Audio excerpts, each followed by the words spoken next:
Someone rings the doorbell. You look out, appears to be a delivery driver holding a package. In an increasing disturbing trend, you open the door and the guy pulls out a gun and tries to barge inside. This is what actually happened to a homeowner. I'm going to show you the video and we're going to break it down so you can understand what went wrong here, what went right here, and how are you not a victim in a situation like this. I'm going to be using my ex-prosecutor criminal defense attorney skills and my experience. So guys, let's get into it.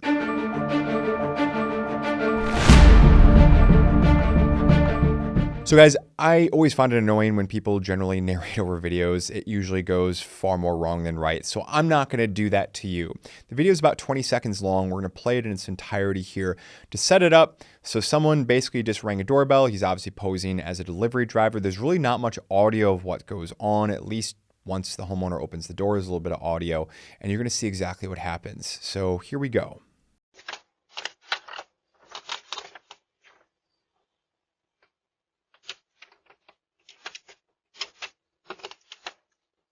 I don't know if this is for you. Now you'll go back.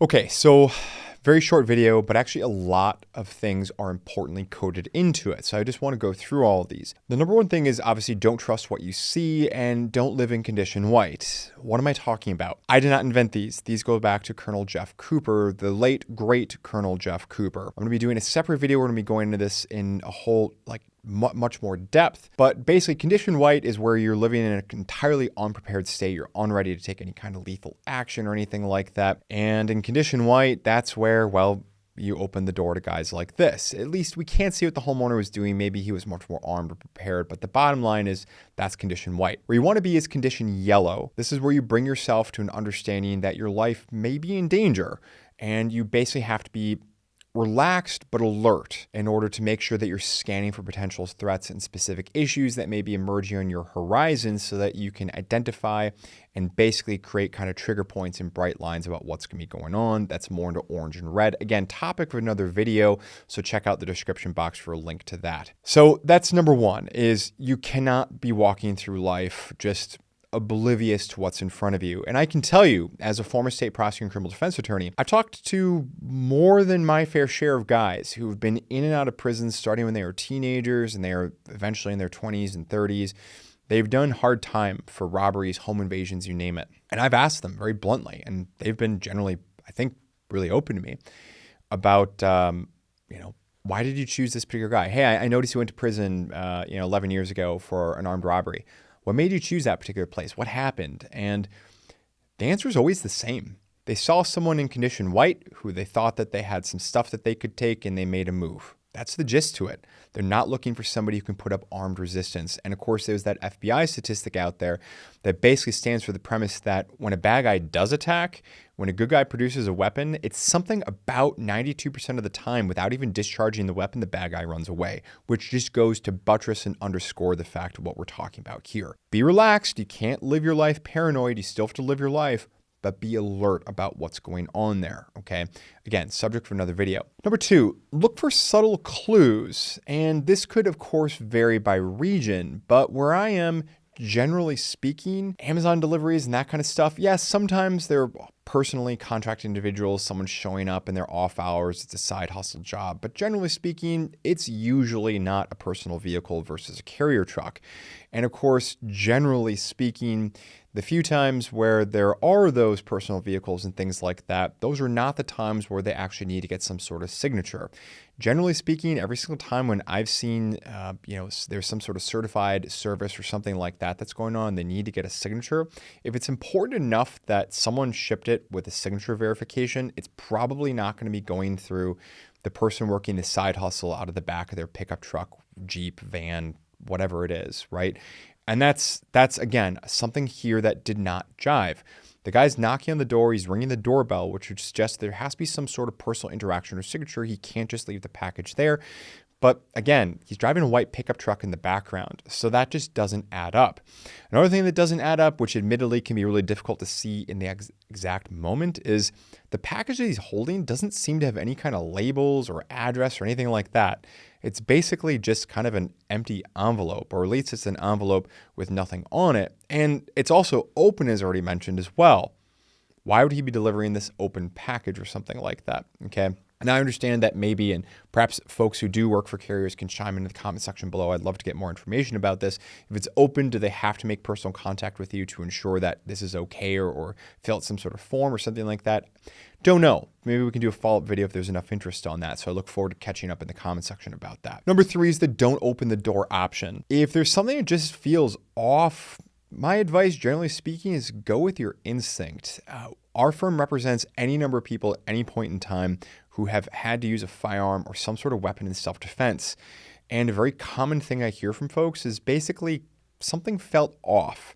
And I won't keep going into that. Let me know if you want me to keep going into the comment section below. But the gist where I'm going to this is, look, if your instinct's telling you something's off, listen to your gut on this. You don't have to open the door. He can leave the package there. Just the same, if you want to interact with him, again, you don't have to open the door. You can either use like an app to talk through your doorbell, or if you're a little bit more old school, then fine, talk through the door, but leave it deadbolted and shut.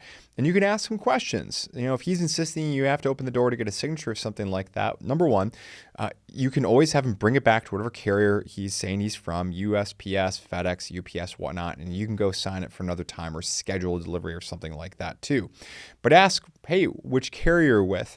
You can ask things like, who's your supervisor? What's a phone number? Something feels off here, right? And then you can judge those questions and how he's giving them to decide whether or not you do want to open up that door. It'll also give you time, if you have other family members there, that you can get a couple people together. But remember, as in this video, he produced a firearm out of seemingly nowhere. So you have to be careful about that. Number 4, if you do open the door and something happens, again, that's where we go from condition yellow to condition orange and into red, subject for another videos. But very briefly, orange is I've identified a specific threat. I'm trying to figure out what are going to be my bright line rules of if this, then that. And if he starts to barge into a home, if he produces a weapon, is exactly he did there, immediate decisive action. Immediate decisive action can carry the day. As one person once said, a mediocre plan executed decisively beats the best plan executed poorly. And obviously it's the homeowner's immediate and decisive action that saved them here from being yet another victim in this particular trend. So guys, before we get to our really important last point, please let me know that you liked this video, as well as let the YouTube algorithm know that other people should see it, because there's something of value here by clicking like. Also comment up below, would you open the door or not? I'm curious to hear what you have to think. Also, if you like our kind of videos and you want to support the channel, also check out our membership options as well. And guys, let's get back to the video. Number 5, win the race to 911. So many people never bother calling 911. And how do you know that that guy's not going to get in his truck and say that you pulled the gun on him? Odds are that he won't, but believe me, I've seen it happen before. Again, speaking as a former state criminal prosecutor and criminal defense attorney, where the good guy figures, they're rattled, they want to get to a safe place, they want to drive to their parents' house, whatnot. They lose the race to 911 and things go downhill. I actually interviewed a former client of mine who generously wanted to share his perspective and his experience. You can find the interview also linked in the description box below in this channel. You can see exactly what happened and what went wrong for him because he did not win the race to 911. And guys, he's far from alone. I've seen many others.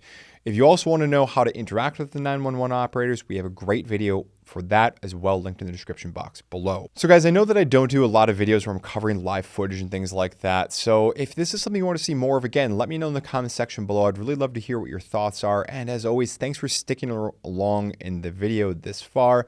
I will see you in the next one. Thanks for sticking around to the end of the video. If you enjoyed this one, please feel free to check out some of our other great content, and we'll see you in the next one.